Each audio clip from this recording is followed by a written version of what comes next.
Hey, folks, and thank you for tuning in and listening to another episode of the Hospitable Hosts podcast. Today, I have with me Theresa from Lumos Growth. Hello, Theresa. How are you doing? Not bad. Thanks for having me. No worries at all. Thank you everyone for joining. Today, we've got a session focused around AI. So, using AI to grow your vacation rental business and also to save you time. Theresa is a bit of an expert on this. And I'm going to let Theresa introduce herself and explain why. Awesome. Yeah, my name is Theresa Holl. I'm the co-owner and head of sales of Lumos. And my personal background is I've got 15 plus years in enterprise technology sales from Oracle and a bunch of other companies, selling to the biggest companies in the world, AI, robotics, all different types of software, things like that, cloud platforms. And then met my business partner, and she was looking for a head of sales who could be kind of tech forward and has a passion for STRs. So I am learning everything I can about this space and really, really enjoying it. And yeah, that's kind of where we're going from. Awesome. Sounds good. And thank you so much, Theresa, for joining us. Yeah. So let's kind of get into the interview questions. So let's start off with, there's obviously a lot of AI technology in the space of short-term rentals. Hospitable has its own AI tools, but maybe tell us a bit more about, what exists today. Give us a bit more background for those folks that probably haven't realized how many AI tools are out there. Yeah, for sure. So I had to stop and just kind of define terms so that people don't Sweet. kind of get overwhelmed and then feel like, what are we even talking about, right? So artificial intelligence is the simulation of human thought with machines, period. That's what it is. You're trying to get a robot to act like a human, which is kind of funny because for so much time in the business world, people wish their humans would act a little more robotic, show up when we tell them, work without a break, and basically never stop, right? But now the biggest like shift in the business world and the biggest game changer is the exact opposite. We want that human style thought. We want people to be able to react in the moment and software to be able to react in the moment, rather than having to throw a warm body at every guest question. Can I bring my pet? What's the Wi-Fi password and all that kind of stuff. Um, as far as the biggest like categories and topics is across AI and tech, it's basically going to start with your PMS, right? That's always going to be like your command center, whether it's Hospitable or any of the other ones. After that, probably your revenue management, dynamic pricing. Again, some of the all-in-ones will have something like that, but there's a lot of cool things you can do there. Your task management. There's some other fun things you can do with like interior design with like text to image, things like Mid-Journey and stuff like that. So text to image, text to text, text to slideshow, text to video, text to, and then XYZ is like getting really crazy. Yeah. It sucked a few years ago and it was almost like a party joke, but it's starting to get good. I'm having a little bit of fun with text to video, and you can do good content in just a few seconds. Whereas we know how much it costs to create good video, right? It's expensive. So, yeah, that's just a few things. It goes on and on. Home automation, Internet of Things, but yeah, AI is Yeah. everywhere. Yeah, for sure. So yeah, maybe let's dig into kind of some of the specific areas then, rather than like trying to make you do the full list and have 30 minutes of you kind of going through all the applications. That would be the half Um, hour. yeah, gone, done. Episode complete. So let's talk a bit more about like revenue side of things. So how can hosts be using AI to kind of increase revenue essentially and grow their business? Yeah, I love that. So, you kind of live and die on your rankings. Say you're on an OTA, an online travel agency like Airbnb, right?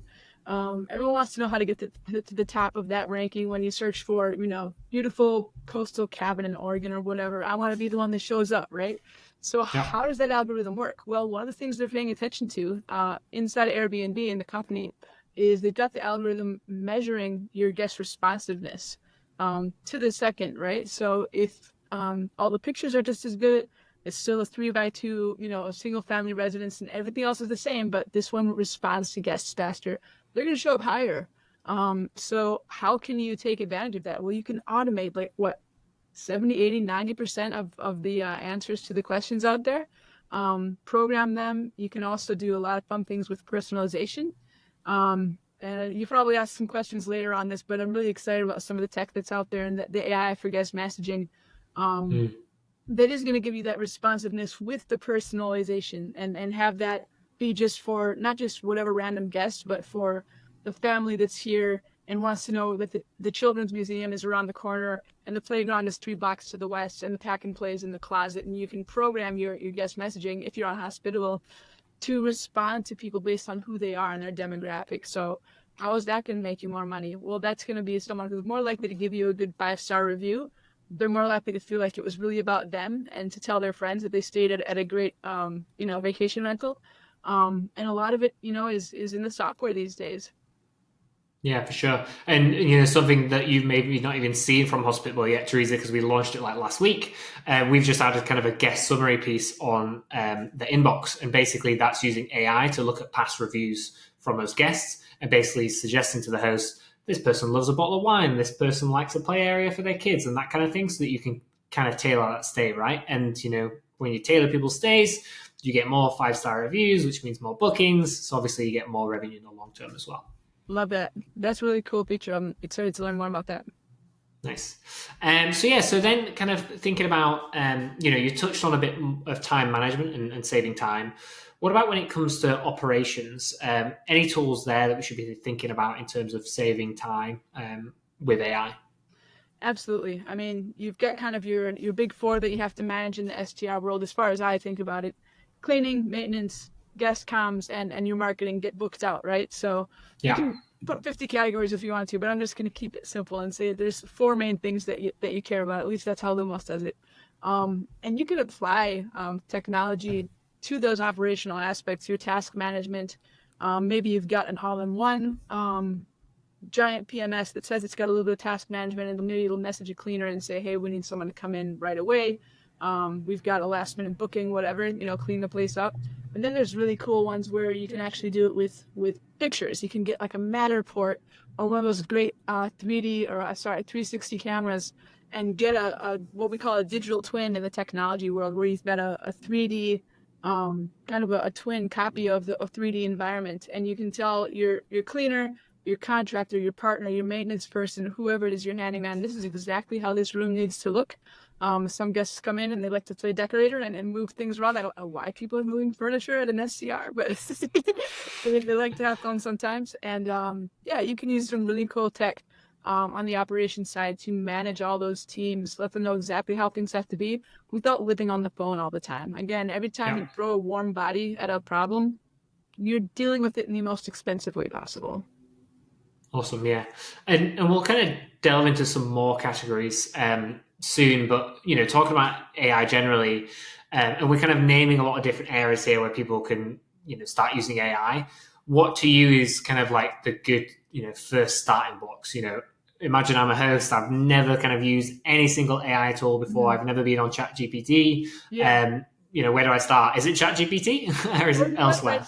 You went right for the most popular one, right? So let's talk about this category of conversational AI, which is a result of natural language processing, right? So NLP, if you want to really dig into this and Google a little bit about it tonight and nerd out a little bit, you want to look for natural language processing as your category of AI that you're interested in. And I was going to say conversational AI is a great place to start because it's text to text, right?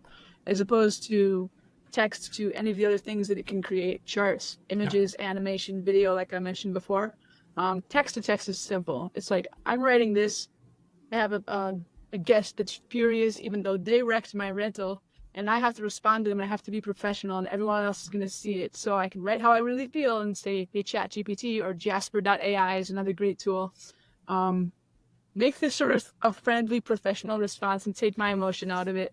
And then you take that and you send it off to that guest, and you live to fight another day. That's a really, really simple thing you can do, is take the emotion out of a response. A more advanced thing you can do with ChatGPT, sticking with the conversational AI, is you can take your competitors' reviews, the other, again, say you're a 3x2 in a popular destination, find all the ones that you think are pretty comparable to you, get 5 or 10 of them, take all their reviews, all their descriptions and their amenities and lists and things like that, throw those in ChatGPT and say, please analyze this and provide me a summary. What does everybody else have? What don't they have? And rather than reading all that stuff yourself and trying to think, what am I seeing? What am I not seeing? Maybe everyone's got a hot tub, but barely anyone has like a cold plunge, right? Or a sauna or anything like that. How can I stand out? ChatGPT can spit out analysis of that kind of thing, and you might have an answer that's not as intuitive. Maybe there's something going on in your market that's not what you thought, and now you have a way that you can stand out. You can use that to create some business strategies to grow in the future. So those are two fun things, one simple one more complex, with just ChatGPT. Awesome. Yeah. And I guess, the point there is kind of go and play around with it, right? So, those are some nice, simple examples, but try those and then think about, other areas where you could get some help, basically, in, writing your descriptions and writing replies, as you say, kind of thing. Just even if it's in everyday life, or, maybe you have a regular 9 to 5, air quotation marks as well. Think about how you can reply to emails in other work life as well, kind of thing. Replying to an annoying message from your boss, make sure you're turning it down, kind of thing, and acting nice, basically. Yeah, for sure. Cool.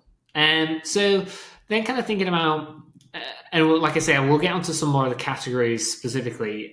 But what do you see as some of the kind of the pitfalls with AI usage? Where people maybe I don't know, maybe overuse it, perhaps? Yeah, so this is interesting. There's people who are on both ends of the spectrum, people who think it can do everything for them and they can set it and forget it, and people who are scared and do everything manually because, AI is going to ruin something. To be on that first extreme is not the greatest place to be either.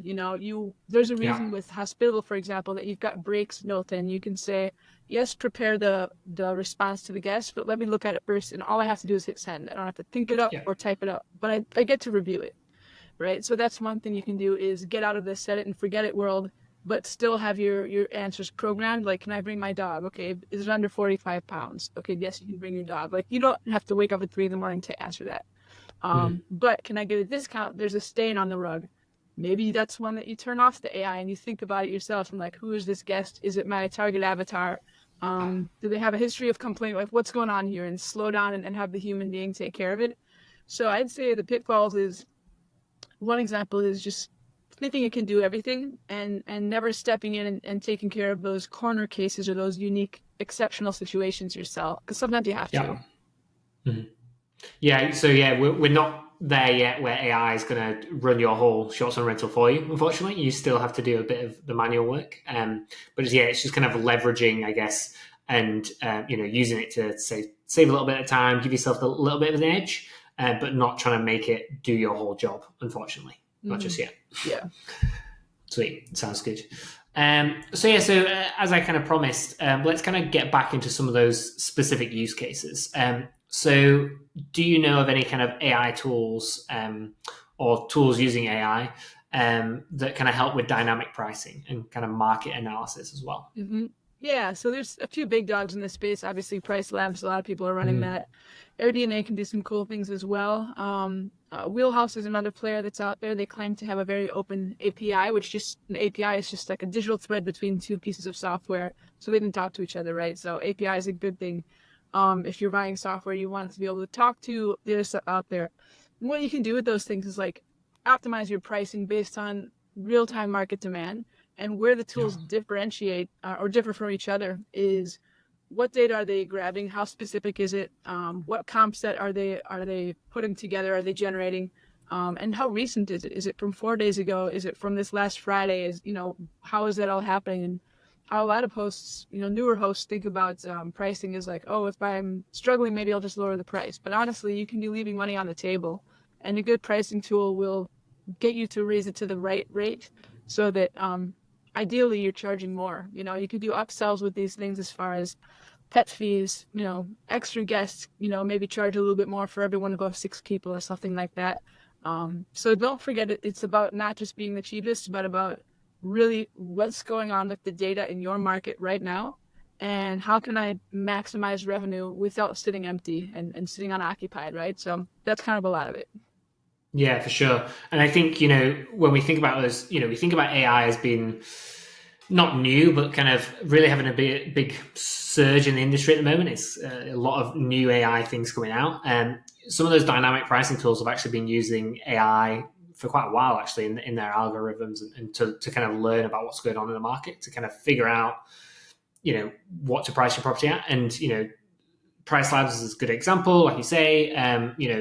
you can earn a lot more money on your property with Price Labs or some of those other pricing providers, because they're looking at, really maximizing your occupancy, right? So, price too low and you're losing out, basically. You're leaving money on the table. Price too high and you're not going to get those nights booked, unfortunately.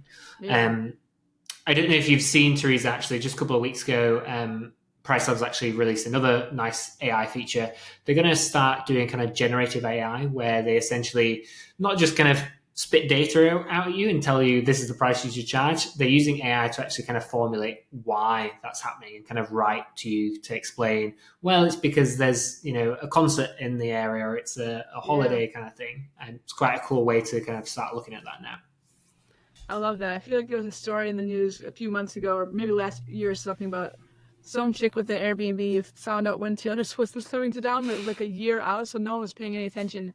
And she like jacked the price way up and made like thousands of dollars in one night. So yeah, events are a huge thing. We coach on that a lot with our clients.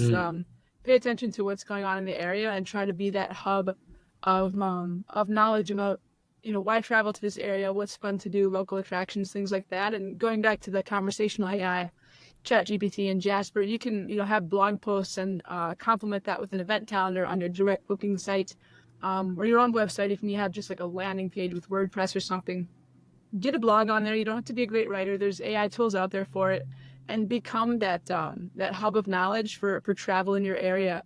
And that's another great way to boost bookings, and not just have people say, oh, I stayed at an Airbnb last week, but I stayed at Miles' place. It was awesome. I loved it. And he knew everything about what was going on. We had so much fun. A lot of people are going to figure out what to do once they get there. Yeah, awesome. And so that kind of touches on, guest experience, right? And customer service in the short-term rental space. What are some of the tools there as well, that kind of utilizing AI to kind of improve guest experience and really, wow the guests with your local knowledge, or your thoughtful kind of touches during the stay? Yeah, so one of my favorites is just to put a message flow from before they, even get there, booking, check-in instructions, things like that. Maybe if it's a longer stay, maybe you have a touch point after 3 or 4 days, all the way to afterwards. Hey, thanks again. Please leave a review. Hope you had a 5-star experience. But setting the stage and guiding the guests through that, you can program all of those, a whole message flow one by one. And there's some great blogs and videos on how to do that. Another thing besides the message flow is, I know with Hospitable, for example, you can actually have messages that are based on their specific demographics. So people might think AI is impersonal, and maybe I'll be on a forum, Bigger Pockets or something like that, and someone's saying, I don't use AI. I don't want people to feel like a robot's talking to them. And I wrote, well, honestly, you could have someone say something like, again, what I was saying before with the kids, hey, it looks like you're bringing the kids. Thanks so much for staying here. Back and plays in the closet. Don't forget to check out the Children's Museum down the street. And this is all pre-programmed. It just knows the demographics of the guests coming in. But they feel like it's super personal, right? So this experience is very subjective, and people want to feel like you're paying attention to them. And to some degree with AI, you can do that and still have it be automated, which is that sweet spot everyone wants. We want efficiency, and we want people to feel special. Yeah, exactly. Ideal world, the guest doesn't actually realize that it's automated, right? And so that's the balance that you need to get is, I want to automate as much as I can, but I need to make sure that it's still that personal kind of human sounding touch. I had that happen with a prospect the other day. I was telling her about my Facebook automation tool, where I build my Facebook friend list with a tool that does it automatically, but you can't tell it's a bot because it varies the language a little bit every time, so it never looks like a copy paste. And she was like, well, why should I want to buy this? I was like, it's how I found you. I didn't send that DM. It was sent by a bot. She had no idea, and she just sat there just floored, like, oh my god, I got AI'd into this conversation. It's like a new kind of catfishing, right? I didn't even realize it was AI. I thought it was a real person. Yeah. Well, ideally you do, Yeah, that's the idea. So kind of, before we kind of get to the end and wrap up, let's gaze into the future a bit and think. And I know it's very tough because goodness knows what's going to happen in the next couple of weeks, months, years with AI. But where do you kind of see the industry heading? Short-term rental industry. How's the adoption of AI going to, emerge and kind of develop? what do we expect to see in the coming months and years? Yeah, well, you definitely can't be too much of a laggard. I think if you're not using it at all, especially on the guest messaging front, and on the marketing front, you're just going to get passed up. And maybe that's fine with you. It's just a vacation home of your own, and you just want it to pay its own mortgage. You're not really treating it like an investment. But if you're a business person and you're a capitalist, you want to really understand how these tools work. Not just to embrace them and pretend they're perfect, but what's not working. What do you hope works in the future? And what it's all going to come down to is personalization. I mean, there's a reason that Airbnb paid $200 million for a company called GamePlanner.ai, and they're talking about they want to be like the ultimate concierge, right? They want that app to feel like it knows you when you're on that the Airbnb app. And 200 million is a lot, they're throwing some money at this, and everything is going to come down to personalization and people feeling like I'm not in some kind of cookie cutter situation. This was curated for me. And it's worth a lot of money. People are going to spend more when they feel like something is really for them. And it's just really showing with some of the investments that you see in the space. Yeah, for sure. Awesome. Theresa, it's been great chatting with you about AI. And it sounds like we're going to have you back again very soon. Next couple of weeks, we'll have you back on to talk listing optimization. Yeah, we'll get my CEO in here. She's big for OTA hacks. We'll have some fun with that. Sweet, that'd be good. But in the meantime, if anyone wants to kind of learn more about Lumos or connect with you, where do they go? LumosHosts.com. We do marketing coaching and co-hosting for real estate investors. So whether you've got a huge portfolio and you don't want to manage it yourself, or you're thinking about dip plateau in it and you're not sure where to start, we can help anyone in that space worldwide. So I'm very excited to meet you guys and share some marketing tips with you guys, get you booked up, get you having fun. Sweet. Thank you very much, Theresa. I appreciate it. Yeah, thank you.